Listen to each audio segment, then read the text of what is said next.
এখানে যে ঈদের কথা বলা হয়েছে, দুইটা ঈদের কোনো ঈদই ভোগের জন্য না। এই দুটোটা ঈদের উদ্দেশ্য এবং কার্যপ্রণালী দেখলে আমরা স্পষ্ট বুঝতে পারবো এটা মূলত নিজেদের মধ্যে আনন্দ ভাগাভাগি করে নেওয়ার জন্য। খাবার, সম্পদ সবকিছুই প্রত্যেকের কাছে পৌঁছে দেওয়ার জন্য একটা সুন্দর উৎসবের আয়োজন, এটার নাম হচ্ছে ঈদ। ঈদ শুধু ভোগের জন্য আসে নাই। সম্মানিত হাজারী, এখন আসেন আমরা ঈদের দিন এবং ঈদের রাতে আমাদের কিছু করণীয় নিয়ে কথা বলি। সবার আগে ঈদের রাত, অর্থাৎ আজকে রাত, আজকের দিন শেষ হয়ে যে রাত শুরু হবে, এই রাতটা হচ্ছে দোয়া কবুলের রাত। দুই ঈদের রাত, দোয়া কবুলের রাত। ইমাম শাফিঈ রাহিমাহুল্লাহ উনি বলছেন, বাল্লাগানা আন্নাহুম কানা ইউকাল, আমাদের কাছে এই হাদিস এসে পৌঁছেছে যে ইন্নাদ দুআআ ইউস্তাজাবু ফি খামসি লায়ালিন, বছরে 5টা এমন রাত আছে যে রাতগুলোতে দোয়া করলেই কবুল হয়। এক নাম্বার ফি লাইলাতুল জুমআ, জুমার রাতে, যেটা অলরেডি কাফেস। ওয়া লাইলাতুল আদহা ওয়া লাইলাতুল ফিত্র, লাইলাতুল ফিতর এবং লাইলাতুল আদহা, অর্থাৎ দুই ঈদের রাত। এই দুই ঈদের রাতে দোয়া করলেই কবুল হয়। ওয়া আউয়ালু লাইলাতিন মিন রাজাবি, রজব মাসের প্রথম রাত। ওয়া লাইলাতুল নিসফি মিন শাবান, শাবানের মধ্য রজবে, অর্থাৎ 15তম রাত শাবান মাসে। এই 5টা রাত এমন যে এই রাতগুলোতে দোয়া করলেই কবুল হয়। عن خالد بن معدان عن ابن ابي الدرداء رضي الله تعالى عنه، খালিদ ইবনে মাদান আবি দারদা রাদিয়াল্লাহু তাআলা আনহুর বরাতে বর্ণনা করেছেন যে মান কামা লাইলাতাল ঈদাইন লিল্লাহি মুস্তাজাবান লাম ইয়ামুত কলবুহু হিনা তামুদুল কুলুব, যারা দুই ঈদের রাতে জাগ্রত থাকে, দুই ঈদের রাতে জেগে নামাজ পড়ে, তাসবিহ তাহলিল পড়ে, ইবাদত করে, ওই মানুষগুলার অন্তর জীবিত থাকবে যেদিন অন্যান্য মানুষের অন্তর মরে যাবে। কিয়ামতের কথা বলা হয়েছে, অনেক মানুষের অন্তর মৃত। তো যেদিন সব মানুষের অন্তর মরে যাবে, দুই ঈদের রাতে যারা কিয়াম করবে, যারা নামাজ পড়বে, ইবাদত করবে, তাদের অন্তর ওই দিন জীবিত থাকবে। সুতরাং ঈদের রাতটা গুরুত্বপূর্ণ, যেহেতু এটা দোয়া কবুলের রাত এবং এই রাতে যারা ইবাদত করবে তাদের অন্তর জীবিত থাকবে। তো এই রাতটাকে আমরা গুরুত্ব দিব, এটাকে আমরা সেলুনে বসে সমস্যা শুনে দিব। অনেক ভাইরা আছে যাদের ঈদের রাতটা সেলুনে শেষ করে দেয়, একদম সন্ধ্যাবেলা বের হবে, একবারে এই ফজরের পরে হচ্ছে তারা শেভ করে, তাও ক্লিন শেভ করে তারপরে সেই নামাজ পড়বে। এটা যেন না করা হয়। আচ্ছা, ঈদের দিনের সুন্নত গুলা কি কি? সবার আগে ফজরের নামাজটা জামাতে পড়া, ফজরের নামাজ জামাতে আদায় করা, এটা ঈদের দিনের প্রথম সুন্নাত। 2 নম্বর হচ্ছে মিসওয়াক করা। মিসওয়াকটা সকল নবীর সুন্নাত ছিল, শুধু আমাদের নবীর না, একেবারে আদম আলাইহিস সালাম থেকে শুরু করে আমাদের নবীর সব নবীর সুন্নাত মিসওয়াক। এরপরে হচ্ছে গোসল করা, শরীয়ত সম্মত সাজসজ্জা করা। আমি শরীয়ত সম্মত শব্দটা এই জন্য লাগিয়েছি কারণ সাজসজ্জা এখন এমন একটা অবস্থা হয়ে গিয়েছে, এইটা হচ্ছে মুসলমানদের একটা ইবাদত। এখানে অনেকে সাজসজ্জা করে ইয়াহুদি খ্রিস্টানদের মডেলে। চুল কাটতে দেখবেন এই পাশ থেকে শুরু করে এই পাশ থেকে শুরু করে এটা পুরো ছিলে ফেলবে ফার্মের মুরগির মতো, আর উপরের দিকে গুলাই বড় বড় ঢুকে যাবে, আবার কালার করবে। এটা মুসলমানদের সংস্কৃতি না, এভাবে চুল কাটা হারাম। আপনি হারাম চুল নিয়ে খবর দিয়েছেন, এইভাবে মারা যাবেন, এই চুল নিয়ে খবর দেওয়া হবে, আপনার চুলের মুঠিটা ধরে আপনার ওদের কাতার দাঁড় করায় যাবে, ধরে ওদের লোক দেখা যায়। কথাটা কিন্তু সিরিয়াস, অনেক সিরিয়াস। রাসূল কারীম সাল্লাল্লাহু আলাইহি ওয়াসাল্লাম বলছেন, মান তাশাব্বাহা বিকওমিন ফাহুয়া মিনহুম, যারা দেখতে যার মতো লাগবে তারা ধরে তার কাতারে দাঁড় করায় দেওয়া হবে। আপনারা দেখলে মেসির মতো লাগবে, মেসির কাতারে নিয়ে দাঁড় করা, চুলের মুঠিটা ধরে মেসির কাতারে দাঁড় করায় যাবে, কারণ তার মতো লাগতেছে, বিচার তো পরে হবে। আপনার কাতারে দাঁড়ায় থাকতে হবে 500 বছর। কত বছর ভাই? 500 বছর আপনারা অপেক্ষা করতে হবে বিচারের আগে। তো বিচার তো পরে হবে, আপনি ইমানদার, আপনি মুনাফিক, আপনি মুশরিক, তবে কোনটা কি? নাউযুবিল্লাহ, মানে আমি আপনাদেরকে বলছি না, এটা আমি কথার কথা বলছি আর কি। তো কোনটা কি এটা তো পরে বিচার হবে, আমলনামা পরে দেখা হবে। আগে চেহারা দেখে তারা কি করা হবে, ওই যে কাতার বন্দি করে দেওয়া হবে, যারা যার মতো লাগবে তারা তার কাতারে দাঁড়ায় দেওয়া হবে। এখন কি গ্যারান্টি আছে আপনি এই অসাধারণ বা অস্বাভাবিক পেশাদারণ চুলের কাটিং নিয়ে যে আপনি দিয়েছেন, এটার উপরে যে আপনি করবেন না?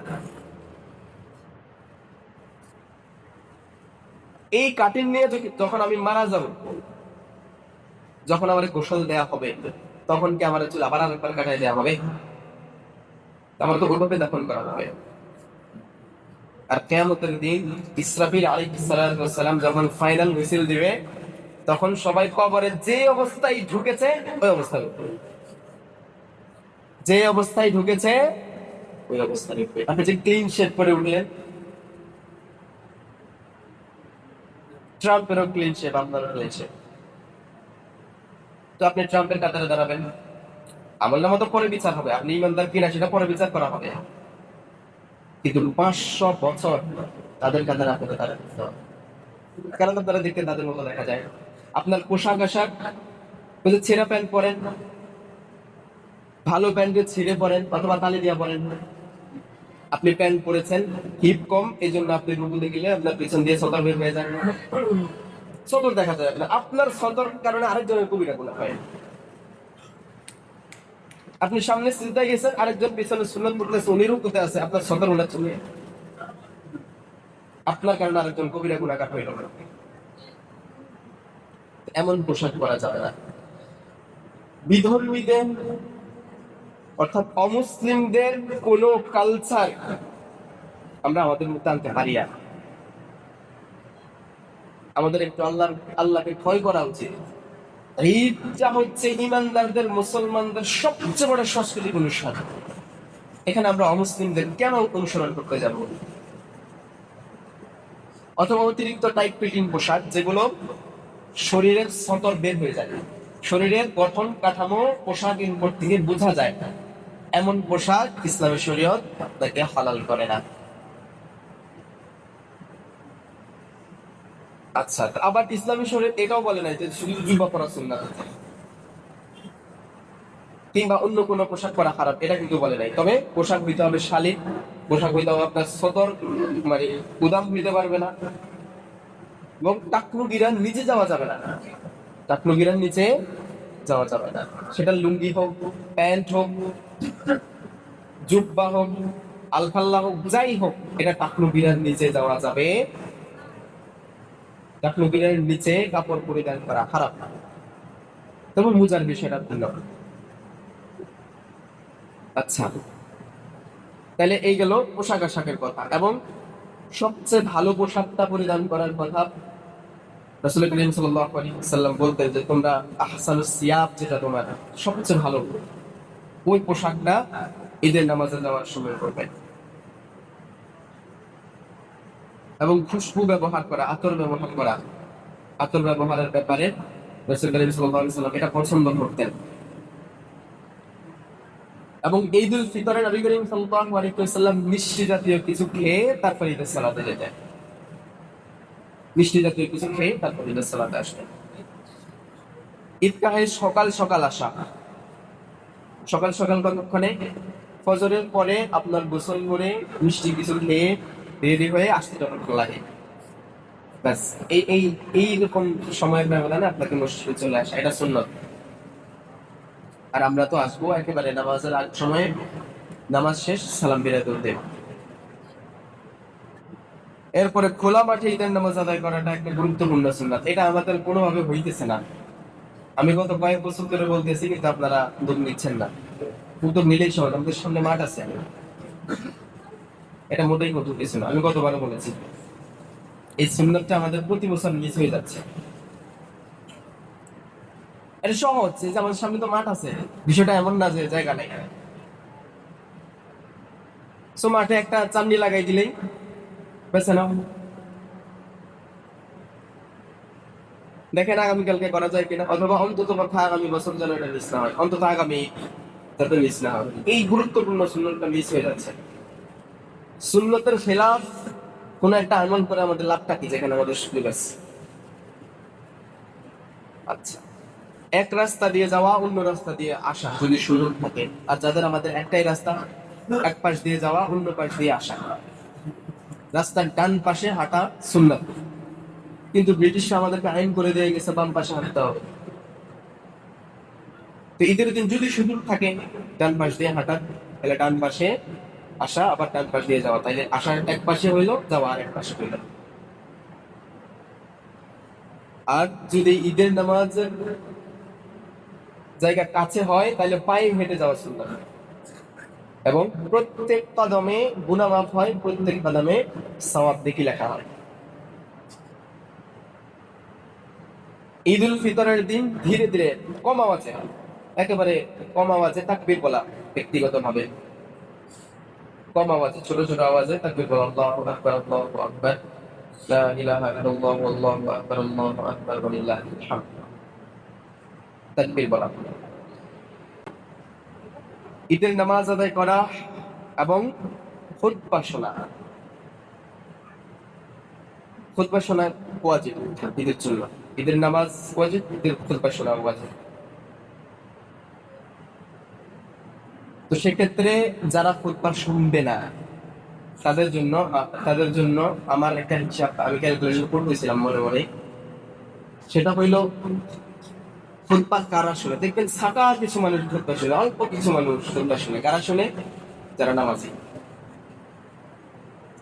এই অল্প কয়েকজন দেখবেন নামাজি ব্যক্তি যারা সবসময় নামাজ পড়ে, 5 ওয়াক্ত পড়ে, যারা দেখবেন 30টা রোজা সবগুলোই রাখছে, যারা দেখবেন তারাবির নামাজে নিয়মিত ছিল, যারা দেখবেন তিলাওয়াত করতো, যারা দেখবেন খুব কনসার্ন বিভিন্ন আমলের ব্যাপারে, তারাই খুতবা শুনবে।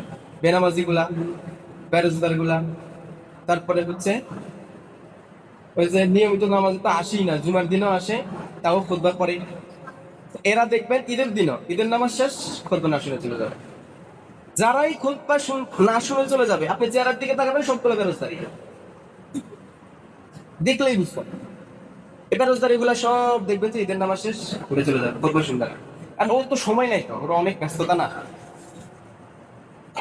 সময় প্রচুর অভাব, মসজিদে এতক্ষণ বসে থাকা যায়। বেরোজগার এগুলা সব উঠে চলে যাবে, চেহারার দিকে তাকাবেন, সবগুলো দেখতে চোরের মতো লাগে। আর দেখবেন যারা নামাজি, যারা জুমার দিন আগে আসে, যারা ঈদের দিনও আগে আগে মসজিদে আসে, যারা 30টা রোজা রাখছে, যারা তারাবিতে অংশগ্রহণ করছে, কেউ যাবে না, সবাই খুতবা শুনে সবার সাথে কুশলাম বিনিময় করে তারপরে যাবে। তো সুতরাং আমরা দেখতে চাইবো যে কারা কারা আসলে রোজাদার ছিল, কারা নামাজি ছিল। এতদিন হয়তো আমরা ওইভাবে ক্যালকুলেশন করি নাই, মিলাতে পারি নাই। তো এবার আমার মাথায় বিষয়টা আসলো, আমার মনে হয় সম্ভবত বিষয়টা এরকমই, এর বাহিরে যাওয়া আসলে কথা না। তো কালকে ইনশাল্লাহ আপনারা যারা বসবেন তারাই বুঝে ফেলবেন যে আসলে 30টা রোজা কারা ছিল, কারা নামাজে ছিল, চেহারার দিকে তাকালে বুঝতে পারবেন। তাহলে খুতবা শোনা এটা আমাদের দায়িত্ব, একান্ত কর্তব্য। আচ্ছা, এরপরে হচ্ছে সাক্ষাতে, ঈদের দিনে সাক্ষাতে একে অপরের জন্য দোয়া করা হয়। কি দোয়া করবেন? তাকাব্বালাল্লাহু মিন্না ওয়া মিনকুম, একে অপরের জন্য দোয়া করবেন, মানে আল্লাহ আমার এবং আপনার এই যে পুরা রমজান যে আমরা যে আমলগুলো করেছি, রমাদান কেন্দ্রিক যত কিছু করেছি, আল্লাহ আমার গুলা এবং আপনার গুলা আল্লাহ কবুল করুন। একে অপরের জন্য দোয়া, তাকাব্বালাল্লাহু মিন্না ওয়া মিনকুম। এর বাহিরে আমরা যে আমাদের দেশীয় কালচার হিসেবে ঈদ মোবারক বলে, এটা বলা যেতে পারে, আমার মনে হয় না এটাতে সওয়াব আছে, এবং এটা সওয়াবের নিয়তে যদি কেউ বলেন সেটা হয়তো বিদআত হয়ে যাবে। সওয়াবের নিয়তে হয়তো বলে না, কিন্তু সুন্নাহ বাদ দিয়ে ওইদিকে যাওয়ার দরকার কি? আমাদের তো একে অপরের দোয়া করার অপশন আছে, নাকি এটা কঠিন না? তো সহজ। বলেন তো দেখি দোয়াটা কি, বলেন একবার। তাকাব্বালাল্লাহু মিন্না ওয়া মিনকুম। আরেকবার পড়েন, তাকাব্বালাল্লাহু মিন্না ওয়া মিনকুম, তাকাব্বালাল্লাহু মিন্না ওয়া মিনকুম। দোয়া করেন, তারপরে না ঈদ মোবারক বললেন অসুবিধা। তবে ঈদ মোবারক বললে কোনো সওয়াব নেই, এটা সুন্নত না, এটা কিছুই না, এটা আমাদের দেশীয় একটা কালচার, জাস্ট, আর কিছু না। আচ্ছা, এরপরে হচ্ছে একটু খেলাধুলার আয়োজন করা। কতটুকু? যেই খেলাধুলায় হচ্ছে নামাজ কাজা হবে না এবং সতর খুলবে না। নামাজ কাজা হবে না, সতর খুলবে না। নামাজ কাজা হবে না, সতর খুলবে না। অর্থ নষ্ট হবে না, টাকা পয়সার লেনদেন হতে পারবে না, এরকম খেলার আয়োজন করা। এবং আত্মীয় স্বজনের সাথে সাক্ষাৎ করা, এটা খুব গুরুত্বপূর্ণ। এটা আমাদের সমস্ত ভুলে যাচ্ছে। এই যে ঈদের নামাজ পড়ে এক দল আছে বাজারে চলে যাবে, আড্ডা দিবে, আরেক দল আছে যায় ঘুমায় থাকবে। এই যে একটু এবারে ও বাড়ি যাবে, সবার সাথে একটু সাক্ষাৎ করবে, আরেকজনের একটু ডাইকায় না একটু আপ্যায়ন করবে, এই জিনিসটা সমাজ থেকে উঠেই যাচ্ছে। আমরা দিন দিন কেমন যেন রোবট হয়ে যাচ্ছে। আমরা এটা করবো না। অন্তত পক্ষে আমি আজকে আপনাদেরকে স্মরণ করাই দিলাম, আত্মীয় স্বজন যারা কাছে আছে তাদের সাথে গিয়ে দেখা করেন, যারা কাছে নাই ওভার দ্য ফোন আলোচনা করেন, আলাপ করেন, দাওয়াত দেন, প্রয়োজনে নিজে যাওয়ার ব্যাপারে প্রতিশ্রুতি দেন, তাদের খবর নেন। এই জিনিসটা উঠে যাচ্ছে। আত্মীয় স্বজনের হক এত বেশি যে কেউ যখন আত্মীয় স্বজনের সাথে যোগাযোগ বিচ্ছিন্ন রাখতে রাখতে এরকম যদি হয় যে কোনো একজন আত্মীয়ের সাথে তার সম্পর্ক কাটা হয়ে গেছে এবং এই অবস্থা মৃত্যুবরণ করেছে, তার কিন্তু জান্নাতে যাওয়াটা মারাত্মক কঠিন হয়ে যাবে। কারণ আত্মীয়তার সম্পর্কে আল্লাহ তাআলাকে আমাদের ময়দানে বিচারের মাঠে একটা রূপ দিবেন, তাকে সুপারিশ করার জন্য অনুমতি দিবেন। তো যাদের আত্মীয়তার সম্পর্ক পরিপূর্ণ সুস্থ থাকবে, আত্মীয়তার সম্পর্ক তার জন্য সুপারিশ করবে যে আমাকে অক্ষুণ্ণ রেখেছে আল্লাহ, আপনি তারা মাফ করে দেন। আর যা দেখা যাবে আত্মীয়তার সম্পর্কের মধ্যে বিভিন্ন প্রবলেম আছে, এখানে ছিঁড়া, ওইখানে কাটা, ওইখানে প্রবলেম, আত্মীয়তার সম্পর্ক বলবে আমাকে যে ধ্বংস করেছে আল্লাহ, আপনি তারা ধ্বংস করে দেন। সুতরাং আত্মীয়তার সম্পর্ক ভালো থাকার জন্য যোগাযোগ থাকা, সালাম বিনিময় হওয়া, অন্তত পক্ষে সারা বছর পারেন না ঈদের সময় করা, এটা গুরুত্বপূর্ণ। আল্লাহ আমাদেরকে তৌফিক দান করে, আমিন। এবং এই যে আপনি কালেকশন শুরু করে দেন, আলোচনা শেষ। আর আমাদের একটা মারাত্মক একটা ব্যাধি আছে, সেটা আমরা কিছুই মনে করি না, সেটা হচ্ছে গায়রি মুহরিম মহিলাদের গিয়ে সালাম করা। আসসালাম যা সালাম করা শুরু করে দেয়, মামি শাশুড়ি, শাশি শাশুড়ি, এরকম দিয়ে সালাম করা শুরু করে দেয়। ভাই এটা করে না। গায়রে মুহরিম কোন মহিলাকে সালাম দেওয়া জায়েজ না, সালাম দিবেন না। আর কেউ দিলেও সালাম দিবেন না, সালাম নিবেন না। কারোর সাথে খারাপ আচরণ করার দরকার নাই, সালাম না নিয়ে অন্যভাবে এটাকে হ্যান্ডেল করবেন। গায়রে মুহরিম কোন মহিলাকে সালাম দিবেন না, সালাম নিবেন না। তো এটা আমাদের একটা ব্যাধি আছে, অমুকরে সালাম দেয়, তমুকরে সালাম দেয়। হ্যাঁ, তো মহিলাদেরকে এইরকম গায়ের মুহরিম মহিলারা, আবার পুরুষদেরকেও, যারা শুনছেন আমার মাইকে, গায়ের মুহরিম পুরুষদেরকে সালাম দেওয়া আপনার দায়িত্ব না। অমুক শ্বশুর সালাম না দিলে রাগ করবে, রাগ করুক, অসুবিধা নেই, এর আগে কিচ্ছু আসবে যাবে না, বদদোয়া লাগবে না, অসুবিধা নাই ইনশাআল্লাহ। আর কদম বুসির বিষয়ে আমাদের অনেক সময় কনফিউশন হয়, অনেকে এটাকে গুরুত্ব দেন, আবার অনেকে মনে করেন প্রয়োজনীয়। তো কদম বুসির বিষয়টা এরকম যে আপনি আপনার মার পায়ের কাছে গিয়ে বসলেন, মার সাথে খুনসুটি করতে পারেন আপনার মার। হ্যাঁ, তো সেটা হচ্ছে ভিন্ন হিসাব। এমনি অ্যাজ ইউজুয়ালি পায়ে ধরে সালাম করা এটা ইসলামের কোনো বিধান না, এটার মধ্যে আলাদা কোনো ফায়দা নাই, কোনো সওয়াব নাই। পায়ে ধরে যে সালামের যে বিষয়টা, এটা দরকার নেই, ঠিক আছে? এটা না করাই ভালো, বরং দোয়া করে দেন। বাচ্চারা আপনারা সালাম করতে আসলে ধরে দোয়া করে দেন, কিংবা যারা ইয়াংরা আছে আমরা কারো পায়ে ধরে সালাম করার দরকার নাই, তারা সালাম দিয়ে তার কাছ থেকে দোয়া চান মুরব্বীদের ক্ষেত্রে। এবং হাদিয়া দেওয়ার যে বিষয়টা, এটা আপনি আপনার সাধ্য মতো দেন, কেউ কাউরে আবার শরম দিয়ে না। দেখা গেছে আপনার মুরব্বী, হ্যাঁ এই ছোট ভাইরা শুনেন, দেখা গেছে মুরব্বী তার কাছ থেকে আপনি হিসাবে হাদিয়া পান, অর্থাৎ তার কাছ থেকে আপনার করতে পারেন।